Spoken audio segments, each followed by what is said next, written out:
Assalamualaikum мекендештер, амансыздарбы? Şu Москвада сукчада иштеп, простатит болуп кыйналып аткан болсоңуздар, буттарыңызда төшөктө сылай болуп, ушундай кыйынчылыкта болгон болсо, сиздерге теке менен кучалан сунуштайбыз. Бул эмнелерге жакшы? Простатит суук өткөн, тез бүткөндөргө, балал болбой жүргөндөргө да. Если ушул экөөнү алсаңыздар, бизде ушундай маздар бар. Кошуп подарка кошуп беребиз. Бул ошо жарым сааттан 35-40 мүнөткө чейин чөзүп берүүчү мазды подарка кошуп беребиз. Биз метро Водный стадиондабыз. Башка шаарларга через почту, анан ушул Москва ичинде да доставкалар бар. Кайрылсаңыздар толук маалымат беребиз. Дуров Орусияда Телеграмдан тыюу салынышы боюнча комментарий берди. Телеграм мессенджеринин негиздөөчүсү Павел Дуров Орусияда Телеграмга тыюу салуу боюнча билдирүүлөргө комментарий берди. Бул тууралуу Дуров өзүнүн Телеграм каналына жазган. Орусия жарандарын Телеграмга кирүүгө чектөө коюу менен мамлекет көзөмөлдөгөн саясий цензуранын колдонмосуна өтүүгө мажбурлап жатат. Жарандардын эркиндигин чектөө эч качан туура чечим эмес. Телеграм кысымга карабастан сөз эркиндигин жана өз колдонуучуларынын купуялуулугун коргойт деп билдирүү калтырган ал. Ошондой эле Дуров 2018-жылы Ирандын соту өлкөдө Телеграмды колдонууга тыюу салганын, бирок ал ийгиликке жетпегенин эске салды. Анын айтымында учурда Ирандын жарандары мессенджерди колдонууну улантып жатышат. Эксперттердин айтымында Орусия бийлиги жарандарына жаңы мессенджер сунушташы мүмкүн. Кудурет Тайчабаровдун камактагы мөөнөтү узартылды. Кудурет Тайчабаровдун камактагы мөөнөтү 2 мартка чейин узартылды. Бул маалыматты бүгүн Бишкектин 1-май райондук сотунун басма сөз кызматы ырастады. Райондук сот мындай чечимди 4-февралда кабыл алган. Анын камактагы мөөнөтүн узартуу өтүнүчүн Ички иштер министрлигинин тергөөчүсү берген. Буга чейин райондук сот өткөн жылдын декабрында анын камактагы мөөнөтүн 8-февралга чейин узарткан. Айта кетсек, Тайчабаров уюшкан кылмыштуу топ менен байланышы бар болгон деп кармалган. Тайчабаров кармалганга чейин жогорку кеңештин шайлоосуна катышуу үчүн БШКга арыз жазган. Кийинчерээк социалдык тармактарда анын маркум Крим Төбөл Камчы Көлбаев менен чогуу түшкөн сүрөтү тараган.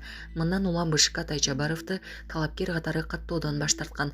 Тайчабаров БШКнын чечимине макул эместигин билдирип, бийликти сынга алган.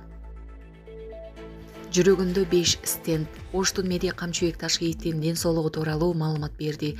Ош шаарынын мэри Жеңишбек Докторбаев УКМКнын мурдагы төрагасы Камчыбек Ташкеев менен байланышканын айтып, анын ден соолугу тууралуу маалымат берди. Мэрдин айтымында Ташкеевдин ден соолугу жакшы, бирок жүрөгүндөгү 5 стендтин бири жылып кеткен. Ден соолугу жакшы экен. 10-15 күнгө Германияга барып, стендти ордуна койдуруп келейин деп президенттен сурангам деди. Бир аз таарынычын айттыгы. Өздүк курам менен коштошо албай калдым. Эң өкүнүчтүүсү ошол болду деп. Эми эки достун өздөрүнүн мамилеси да. Мен ойлойм, өздүк курам менен сүйлөштүрсө керек. Эми ал жагын өздөрү билишет. Бизге караңгы, бизге Ош шаарын оңдо дедиңер, иштеп жатабыз деди мэр. Журналисттер Докторбаевтан кызмат орду боюнча ар кандай кырдаалга даярдыгын сурашты. Кала башчысы президенттин чечимине баш ээрин жана жумуштан четтетилсе кетүүгө даяр экенин билдирди. Ички иштер министрлиги былтыр 100дөн ашуун өспүрүм жанын кыйганын билдирди. 2025-жылдын 12 айында Кыргызстанда 101 өспүрүм өз жанын кыйган. Бул тууралуу агартуу министрлигинин жыл жыйынтыгы боюнча коллегиясында ички иштер министринин орун басары Октябрь Урманбетов билдирди. Анын сөзүнө караганда, суицидке барган өспүрүмдөрдүн басымдуу бөлүгү Жалал Абад облусунда катталган. Аталган облуста 20 өспүрүм, Чүй жана Ысык Көл облустарында 18ден, Баткенде 13, Ош облусунда 10, Нарын жана Талас облустарында 2ден, Бишкек 12, Ош шаарында 3 өспүрүм өз жанын кыйган. Суицидке барган балдардын 85-и мектеп окуучулары, 11-и студенттер, 5 бала эч жерде окубаганы аныкталган. Эркек балдар 66,3% түзсө, өз өмүрүнө кол салган кыздар 33,7% түзөт. Урманбетов жашы жетелектер арасындагы зомбулуктун, мектеп рекетчилигинин жана башка коркунучтарды алдын алуунун маанилүүлүгүн, мектептерде кибер коопсуздукту камсыз кылуу боюнча туруктуу иштөө зарылчылыгын айтты. Министрдин орун басары бүгүнкү күндө жаш балдар менен байланышкан жагымсыз окуялар көбүнчө медиа каражаттарына чыкканда реакция жаратып жатканын да белгиледи. коркунучту жашырып коюу келечекте чоң көйгөйлөргө жаратышы мүмкүн. Ошондуктан кайсы мектепте кылмыш же укук бузуу фактысы катталбасын, аны жашырбай ачык айтуу зарыл.